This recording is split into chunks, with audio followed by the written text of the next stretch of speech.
నమస్కారం నాగార్జున గారు. నమస్తే అంజి గారు. కూటమి గెలిచిన తర్వాత పాత పెన్షన్స్ ఏవైతే ఉన్నాయో అవి ప్రస్తుతం అన్నీ కలిపి మీకు మొత్తం అమౌంట్‌గా మీకు అందజేస్తామని ప్రామిస్ చేశారు. హ్మ్. ప్రామిస్ చేసినట్టుగానే ఫస్ట్ తారీఖు నిలబెట్టుకున్నారు. అవును. హ్మ్. సో, ఇక్కడ గూడా ఒక 500 తగ్గించి ఇచ్చారనో లేకపోతే ఇంకోటో రాజకీయాలు మనకు చూస్తానే మొదలైపోయింది. ఉన్నాం. మొదలైపోయినాయి. ఓకే. ఇక్కడ గూడా కొంతమంది ఏందంటే సార్ అత్యుత్సాహం ఓకే. పెన్షన్ ఇచ్చేశారు. మొదటిసారి జీతాలేంటి పరిస్థితి? హ్మ్. లేకపోతే ఇంకోటి వేరేయి అయి జేయలేదేంది? మిగతాయన్ని ఎందుకు జేయలేదు? మిగతాయన్ని జేయాలి గదా! హ్మ్. త్వరగా జేయాలి గదా! హ్మ్. అని జెప్పేసి ఇంక ప్రతిరోజు ఒక యుద్ధం. ప్రతీదీ ఒక రాజకీయమే. ఇప్పుడు అంజి గారు, హ్మ్. జనరల్ ప్రిన్సిపల్ ఏంటంటే ఏదన్నా ఒక కొత్త గవర్నమెంట్ వచ్చిన తర్వాత హ్మ్. 6 నెలల పాటు వాళ్ళకి టైం ఇవ్వటం అనేటువంటిది మన భారతదేశంలో జరిగేటువంటి ప్రక్రియ. అది కేంద్ర ప్రభుత్వం గానివ్వండి, రాష్ట్ర ప్రభుత్వం గానివ్వండి. ఎందుకంటే రాష్ట్ర ఆర్థిక పరిస్థితి గాని, అక్కడ ఉన్నటువంటి పరిస్థితులను ఆకలింపు జేసుకోవడానికి, వాటిని గాడిలో పెట్టుకోవడానికి, వాళ్ళ పద్ధతిలోకి మార్చుకోవడానికి ఇట్ టేక్స్ టైమ్. ఇవన్నీ తెలిసే ఇప్పుడు ఇందాకన్నట్టుగా హ్మ్. చంద్రబాబు నాయుడు గారు వీటన్నిటికి టైమ్ బౌండ్ ఏం పెట్టలేదాయన. హ్మ్. మీ పథకాలు ఇస్తామన్నారు. అంతేగాని నేనొచ్చిన వారం రోజుల్లోనో, 30 రోజుల్లోనో మన తెలంగాణలో గనక 100 రోజుల్లో. రేవంత్ రెడ్డి గారు ఫస్ట్ మేము ప్రమాణ స్వీకారం రోజే అన్నట్టు పట్టుకున్నారు వెంటనే. రైట్. తర్వాత 100 రోజులన్నారు. ఆ! అలా మీరు టైమ్ బౌండ్ ఎప్పుడు పెట్టకూడదు. పైగా లోటు బడ్జెట్‌లో ఉండి 13,00,000 కోట్ల అప్పు ఉన్నటువంటి రాష్ట్రానికి అన్ని పథకాలు ఒక్కసారి ఇంప్లిమెంట్ చేయటం అనేటువంటిది ఎవరికీ వీలు కాదు. దాన్ని వాళ్ళు ఆర్డర్ ప్రకారంగా పెట్టుకున్నారు. ఏది ముందు, ఏది వెనక, ఏదనేది. ముందు 5 సంతకాలు దేని మీద పెట్టారో మనం చూసాం. అవును. డీఎస్సీ ఫస్ట్ సంతకం. తర్వాత ఈ పెన్షన్‌ల పెంపు. తర్వాత అన్న క్యాంటీన్ పునరుద్ధరణ. తర్వాతొచ్చి మనకి స్కిల్ గణన. ఇట్లా ఒక 5 పాయింట్స్ తీసుకున్నారు. దాంట్లో మొట్టమొదటి ఏదైతే ఉందో డీఎస్సీ మీద ఆ రోజే సంతకం పెట్టారు. దాని ప్రక్రియ మొదలైపోయింది. ఇప్పుడు దాని మీద కూడా ఇంకొక వర్గం స్టార్ట్ అవుతుంది. ఈ వర్గాలకేంటంటే ఇక పని పాట ఏం లేదు గదా! హ్మ్. మొన్నటిదాకా అధికారంలో ఉన్నప్పుడు అందరిని బూతులు తిట్టడం, దాడులు జేయటం, ఈళ్ళు అలవాటు పడ్డ ప్రాణాలు గాబట్టి, ఏదో ఒకటి అనాలి గాబట్టి అంటూ ఉంటారు. ఓకే. కానీ ప్రజల దృష్టిలో చూస్తే, ఎప్పటినుంచో నిరుద్యోగులు ఎదురు చూస్తున్నటువంటి డీఎస్సీ, మెగా డీఎస్సీ అని జెప్పి ఏదైతే 16,000 పోస్టులేశారో చాలా ఉపశమనాన్నిస్తుంది. వాళ్ళందరూ ఆ ప్రిపరేషన్‌లో మునిగిపోతున్నారు. ఓకే. అట్లాగే టెట్‌కి సంబంధించినటువంటి అనౌన్స్‌మెంట్ గూడా వచ్చింది. టెట్ ఎగ్జామ్ ఎప్పుడు ఇది చేస్తారనేటువంటిది. ప్రధానంగా జగన్మోహన్ రెడ్డి గారు ఇచ్చిన అన్ని పథకాల్లో వాళ్ళు హైలైట్ చేసి చెప్పుకున్న పథకం ఏదన్నా ఉంది అంటే మిగతా పథకాల కంటే కూడా అవ్వాతాతల పెన్షన్, అవ్వాతాతల పెన్షన్ ఇది ఒక పెద్ద ప్రచారం. పైగా పొద్దున్నే 5 గంటలకెళ్ళి తలుపు కొట్టిచ్చాం. దానికి ఒక ఫోటో. పెళ్లి కూతురు పెళ్లి కాగానే పెళ్లి పీటల మీదే నుంచే వెళ్ళి వాలంటీర్ అక్కడ పంచింది. అదొక ఫోటో. గర్భిణీ వాలంటీర్ ఎళ్లి డబ్బులిచ్చింది. ఇలా ఎంత ప్రచారం చేసుకున్నారో మనం చూసాం. పైగా ప్రతి పథకానికి ముందు బటన్ నొక్కబోయే ముందు ఒక పెద్ద సభ. కొన్ని కోట్ల రూపాయలు దానికి ఖర్చు. మళ్ళీ పేపర్‌లో ప్రకటనలు, నేషనల్ మీడియాలో ప్రకటనలు. కొన్ని కోట్ల రూపాయలు ఇలా వృధా చేశారు. కానీ అదృష్టవశాత్తు రూ. 7,000 ఇస్తానన్నటువంటి మాట నిలబెట్టుకుంటూనే సింపుల్‌గా సాధారణంగా ఆయన వెళ్ళాలన్న దగ్గర ఆయనకి, పవన్ కళ్యాణ్ గారు పిఠాపురానికి, ఏ ఎమ్మెల్యే వాళ్ళ ప్రాంతాల్లో ఆర్భాటం లేకుండా ప్రజల దగ్గరికెళ్ళి 7,000 అందజేయటం అనేటువంటిదేంటంటే మీ పాలన ఎలా ఉండబోతుందనే దానికి ఇదొక శుభసూచకంగా సక్రమంగా 1 తారీఖు నాడు జరిగిపోయింది పంపిణీ. ఇది చాలా మందికి కడుపులో ఎసిడిటీ పుట్టిస్తాంది. ఈ ఎసిడిటీ బ్యాచ్ ఎప్పుడూ ఉంటారు. వాళ్ళని మనమేం చేయలేం చూసి జాలిపడాల్సిందే గాని. కానీ అన్నట్టుగానే 4,000 చేయటం ఎందుకంటే మంజి గారు ఇక్కడ నేను గతంలో కూడా చెప్పాను. పథకాలు తీసుకున్న వాళ్ళు మాకు ఓట్లేసారని చంద్రబాబు నాయుడు గారు కూడా అనుకుంటున్నారు. ఇప్పుడేమన్నా మారిందేమో తెలీదు గానీ, పథకాలు తీసుకున్నటువంటి వాళ్ళల్లో 80% జగన్మోహన్ రెడ్డి గారికే ఏశారు. కూటమికేయలేదు. ఎందుకంటే చంద్రబాబు నాయుడు గారి మీద చేస్తారో, చేయరో అనేటువంటి కొంత అపనమ్మకం క్రియేట్ చేశారు వాళ్ళు. దానికి వాళ్ళు చూపించిందేంటి మీకు రైతు రుణమాఫీ చేస్తా అన్నారు చేశాడా? సగం చేశాడు. ఇలా చెప్తాడే గాని చేయడు. మేనిఫెస్టో మాయం చేసేసాడు. మేనిఫెస్టోలోనో ఇంప్లిమెంట్ చేయలేదు. ఇలాగ ప్రచారం చేయటంతోటేంటంటే 40% ఓట్లొచ్చినియంటే ఎక్కడి నుంచొస్తాయి చెప్పండి? ఓహ్! వీళ్ళదే ఓటు. వీళ్ళవే. ఓకే. ఆయన బాధపడ్డాడు అవ్వాతాతలు ఏమైపోయారు, మిగతా ఎవ్వరు ఏమవ్వలా. వాళ్ళందరూ నీకే ఏశారు. కానీ ఇవాళ చంద్రబాబు నాయుడు గారి ముందున్నటువంటి ఆప్షన్ ఏంటంటే, మీరు ఇవాళ ఫస్ట్ స్టెప్ కింద 3000 తీసుకునే వాళ్ళకి ఒకేసారి 7000 చేతికొచ్చింది. నెక్స్ట్ మంత్ నుంచి 4000, రూ. 1000 ఒకేసారి పెంపకం. ఆయనేమన్నాడు 500 పెంచుతాను 2028లో 250, 29లో 250 అన్నాడు. చాలామంది డిసప్పాయింట్ అయ్యారు. కానీ మొదటి నెల నుంచే 3, 4 అయిందంటే అక్కడి నుంచి వాళ్ళ ఓటు మీకు ట్రాన్స్ఫర్ అవ్వటం అనేది ఇప్పుడు మొదలవుతుంది. మీరు చెప్పినటువంటి పథకాలన్నీ కూడా ఒక సంవత్సరం రోజుల్లో వాళ్ళు హడావిడి చేసినట్టుగా మీరేం చేయాల్సిన పనిలే.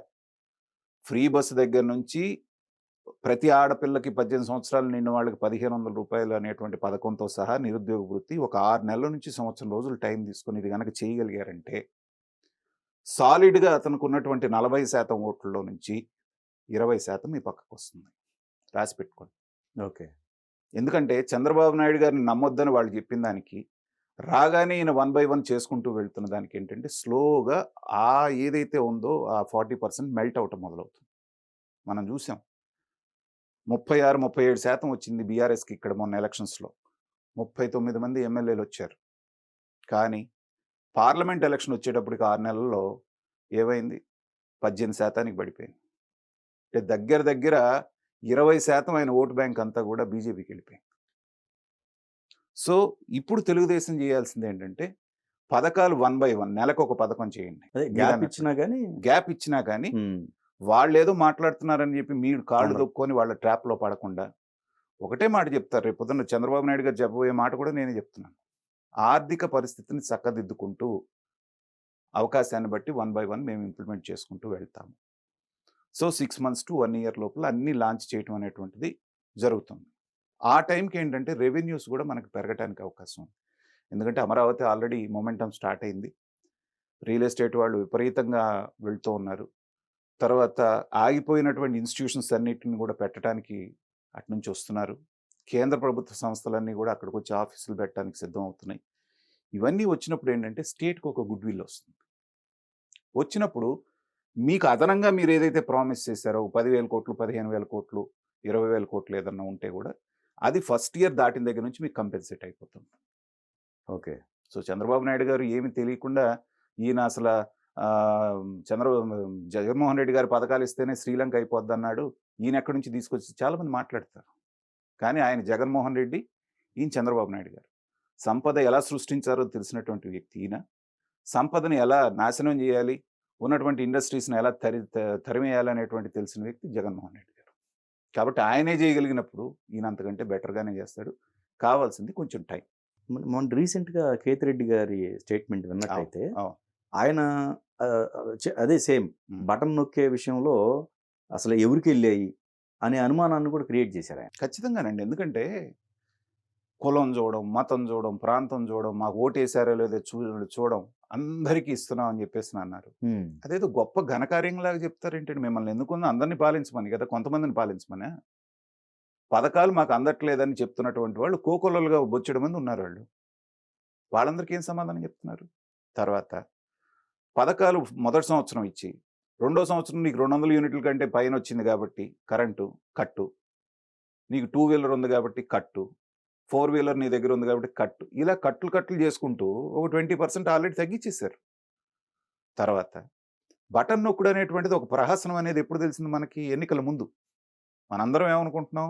ఈ ఫీల్డ్లో ఉన్నవాళ్ళం కూడా బటన్ నొక్కారంటే ఇవాళ రేపు పడుతున్నాయి కావాలి డబ్బులు అనుకున్నాం. జనవరిలో నొక్కిన బటను, ఫిబ్రవరిలో నొక్కిన బటను, మార్చిలో నొక్కిన బటన్ కూడా మే వరకు పడలేదు అనేది మొన్న ఎలక్షన్ ముందు. వీళ్ళని అమాయకులు అనాలా, లేకపోతే తెలివి లేనాళ్ళు అనాలా? ఎలక్షన్ 2 రోజుల ముందు మేము ఇవ్వడానికి పర్మిషన్ ఇవ్వండి అంటే ఏమి ఇస్తారయ్యా మీరంటే, జనవరిలో బటన్ నొక్కింది ఇప్పుడు ఇస్తానంటే నవ్వుకోలే జనం. అంటే జనవరిలో నొక్కిన బటన్ ఇప్పుడు దాకా డబ్బులు పడలేదనే కదా లెక్క. ఇలా ఎంతకాలం అని మాయ చేస్తారండి జనాన్ని? ఆ మాయలన్నీ తెలుసుకున్నారు కాబట్టి కేతిరెడ్డి అన్నది 100% కరెక్ట్.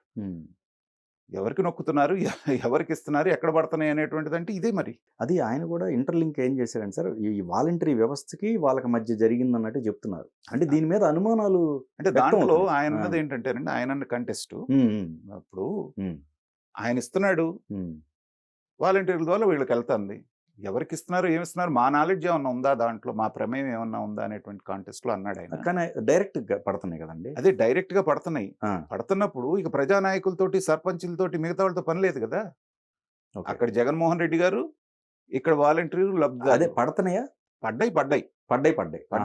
ఓకే. కానీ బటన్ నొక్కిన వెంటనే పడలేదు. ఓకే. ఆ! ఇప్పుడు చూసాం కదా! హ్మ్. హ్మ్. హ్మ్. ఇవాళ నొక్కితే ఎప్పుడో వారానికో, 10 రోజులకో, నెల రోజులకో, 2 నెలలకో పడ్డాయి అనేది మనం నమ్మాలి. ఎందుకంటే కనిపించింది కదా మనకి మొన్న ఎలక్షన్ ముందు. ఓకే. సో, కొంతమందికి పడ్డాయి కాబట్టి మనకు కూడా వస్తదిలే అని చెప్పేసి జనాలు వెయిటింగ్‌లో అంతెందుకండి, ధాన్యం కొనుగోలు చూసాం. హ్మ్. తెలంగాణలో చూస్తున్నాం, మిగతా చోట్ల చూస్తున్నాం. మహా అయితే వారం రోజులు, 10 రోజులు, 15 రోజులు, బాగా లేట్ అయితే నెల.